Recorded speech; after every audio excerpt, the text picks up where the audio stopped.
बहुत लोग अपनी पूरी ज़िंदगी मेहनत मजदूरी करके पैसे बनाते हैं सिर्फ उनकी पहली प्रॉपर्टी खरीदने के लिए, फिर चाहे वो रेसिडेंशियल हो या कमर्शियल।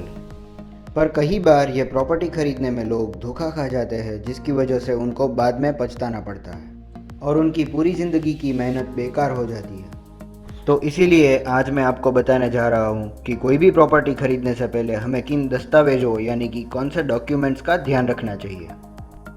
तो ये वीडियो देखने के बाद आप खुद से डॉक्यूमेंट्स चेक करना सीख जाओगे और किसी के ऊपर निर्भर रहने की आपको ज़रूरत नहीं होगी, फिर चाहे वो ब्रोकर हो या बिल्डर। तो अगर आप ये सीखना चाहते हैं तो ये मेरी चैनल सिविल इंजीनियरिंग फोरम में सब्सक्राइब हो जाइए और ये वीडियो पूरा देखें। तो सबसे पहले तो मैं ये आपको बता दूं कि जो प्रॉपर्टी आप खरीद रहे हैं वो बहुत पहले तो एक प्रॉपर्टी थी नहीं। तो ये एक पूरी कहानी की तरह हमें सभी सबूत इकट्ठा करने होते हैं कि ये ज़मीन जंगल, खेत या फिर कोई बंजर ज़मीन से लेकर ये प्रॉपर्टी यानी कि कोई बिल्डिंग या कॉमर्शियल प्लॉट कैसे बनी। तो ये कहानी में सबसे पहले हमें चेक करनी है प्लान की ब्लूप्रिंट। मतलब कि हम जो प्रॉपर्टी खरीद रहे हैं उसका प्लान तो बिल्डर ने पास करवाया होना चाहिए, तो उस प्लान की एक कॉपी हमें रख लेनी है और इस प्लान को समझ के हमारी साइट पे एक बार हमें चेक कर लेना है कि जैसी प्रॉपर्टी ऑन पेपर में दिखाई है वो असल में मौजूद है या नहीं। फिर आता है कमेंसमेंट सर्टिफिकेट। तो ये एक गवर्नमेंट द्वारा दिया गया सर्टिफिकेट है जो हमें ये बताता है कि जो भी बिल्डर या डेवलपर के पास से हम यह प्रॉपर्टी खरीद रहे हैं उन्होंने म्यूनिसिपैलिटी या फिर डेवलपमेंट अथॉरिटी को प्लान सबमिट करवा के वो पास हो जाए, उसके बाद में कंस्ट्रक्शन चालू किया है। तो इस कमेंसमेंट सर्टिफिकेट की कॉपी भी आपको फाइल करनी है। फिर इसके बाद हमें चेक करना है एनवायरमेंटल क्लियरेंस।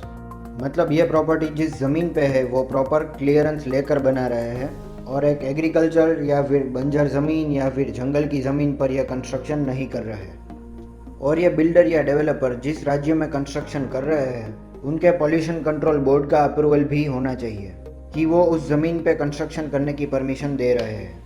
तो इसके बाद आप जो प्रॉपर्टी खरीद रहे हैं उस प्रॉपर्टी की डिटेल रेरा यानी कि real estate regulations and development act की वेबसाइट से लेनी है, जिसमें गवर्नमेंट द्वारा सभी नई प्रॉपर्टी का रजिस्ट्रेशन करवाया जाता है। यहाँ पे जिस डेवलपर या फिर बिल्डर से हम यह प्रॉपर्टी खरीद रहे हैं उनके कुछ रीसेंट ऑडिट रिपोर्ट्स भी हमें मिल जाएंगे।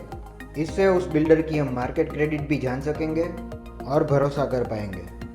ये रेरा की वेबसाइट ऑपरेट करना एकदम इजी है। आपको सिर्फ गूगल में टाइप करना है RERA रेरा और सबसे पहले लिंक पर क्लिक कर देना है। तो यहाँ से आप सभी डिटेल्स निकाल सकेंगे। तो ये सभी चीज़ें चेक करने के बाद ही हमें एडवांस पेमेंट करना है और इसके लिए आता है अलॉटमेंट लेटर।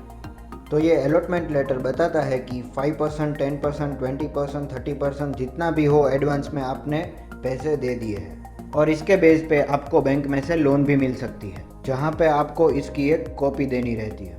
तो अब हम बात करते हैं कि इस अलॉटमेंट लेटर में कौन सी चीज़ें लिखी होनी चाहिए या फिर कौन कौन सी चीज़ें आपको लिखवानी है। सबसे पहले तो हम कितना पेमेंट कर रहे हैं वो, फिर पेमेंट स्केड्यूल मतलब कि हम कब और कितना पेमेंट करेंगे, टोटल अमाउंट, GST और स्टैंप ड्यूटी। तो स्टैंप ड्यूटी रहती है 4.9% और रजिस्ट्रेशन फ़ीस मेल के लिए 1% और फीमेल के लिए 0%, यानी कि उनके लिए फ्री रहती है।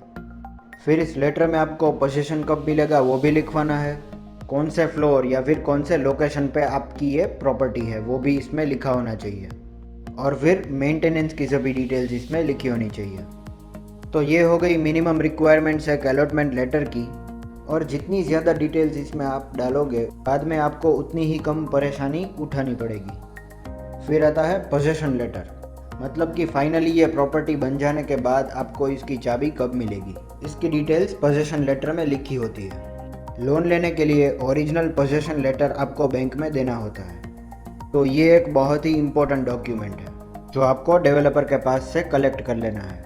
तो इसके बाद आता है ऑक्यूपेंसी सर्टिफिकेट या कंप्लीशन सर्टिफिकेट या फिर BU परमिशन, ये एक ही चीज़ है।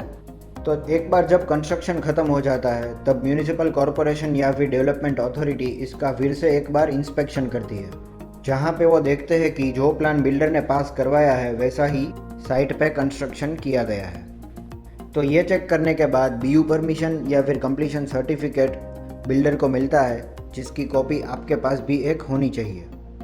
फिर हम बात करेंगे रिलीज सर्टिफिकेट की, जो कि पूरा पेमेंट करने से पहले आपको मिल जाना चाहिए। ये हमें बताता है कि जो प्रॉपर्टी हम खरीद रहे हैं उसके ऊपर कोई पेंडिंग लोन नहीं है और इसे हम खरीद सकते हैं अगर इसे हम रीसेल में ले रहे हैं। तो इसके बाद हमें टाइटल क्लियर करवाना होता है इस प्रॉपर्टी का, या फिर टाइटल क्लियरेंस चेक करवाना होता है। तो इसके लिए हमें एक वकील द्वारा न्यूज़पेपर में एक ऐड देनी है इस प्रॉपर्टी के बारे में, जिससे कोई भी अगर क्लेम नहीं करता कि ये प्रॉपर्टी उनकी है तो इस प्रॉपर्टी को टाइटल क्लियर माना जाता है। फिर हम बात करेंगे प्रॉपर्टी कार्ड के बारे में, जिसमें हम वो पूरी कहानी जिसकी हमने बात की थी कि ये ज़मीन पहले क्या थी और कैसे ये बिल्डिंग बना, ये चीज़ें मेंशन होती है। तो इसमें हमें ये चीज़ का ध्यान रखना है कि आप ये प्रॉपर्टी जिनसे खरीद रहे हैं उन्हीं का नाम उस प्रॉपर्टी कार्ड में आखिर में लिखा होना चाहिए। फिर हमारे पास प्रॉपर्टी टैक्स की रिसीट भी होनी चाहिए, और अगर नहीं है तो उस बिल्डर से हमें मांग लेनी है। फिर अगर ये पुरानी सोसाइटी या फिर कोई पुरानी स्कीम है तो पहले शेयर सर्टिफिकेट रहते थे, जो कि पुराने शेयर होल्डर यानी कि बिल्डर के पास होते हैं, और आपको ये अपने नाम पे ट्रांसफ़र करवा लेने हैं। और फिर आखिरी चीज़ है एनओसी, मतलब नो ऑब्जेक्शन सर्टिफिकेट। तो ये हमें उस सोसाइटी से लेना होता है, जिसका मतलब है कि सोसाइटी को कोई प्रॉब्लम नहीं है इस प्रॉपर्टी ट्रांसफ़र को लेकर। तो ये सभी चीज़ें जो मैंने आपको बताई, उनकी एक फ़ाइल आपको तैयार रखनी है, जो अगर आपके पास है तो आप कभी भी धोखा नहीं खाएंगे। और अगर आपको मेरा ये वीडियो अच्छा लगा तो सब्सक्राइब बटन पर क्लिक कर दीजिए। And thank you for watching this video.